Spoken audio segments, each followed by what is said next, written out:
भारत सरकार का माननीय रेल जोगाजोग और इलेक्ट्रोनिक्स और सूचना प्रजुक्ति विद्या मंत्री श्री अश्विनी वैष्णव एवं माननीय केंद्र शिक्षा दक्षता विकास और उद्यमिता मंत्री श्री धर्मेंद्र प्रधान आज संबलपुर स्टेशन ठारे संबलपुर हटिया गोरखपुर मौर्य एक्सप्रेस ट्रेन शुभारंभ करिसेंति।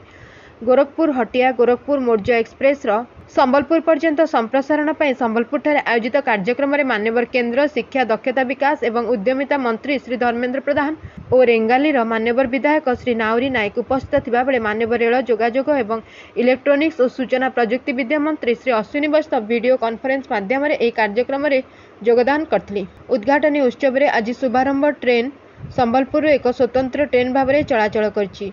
एही ट्रेन नियमित चलाचल संपर्क में खूब शीघ्र सूचना दिया।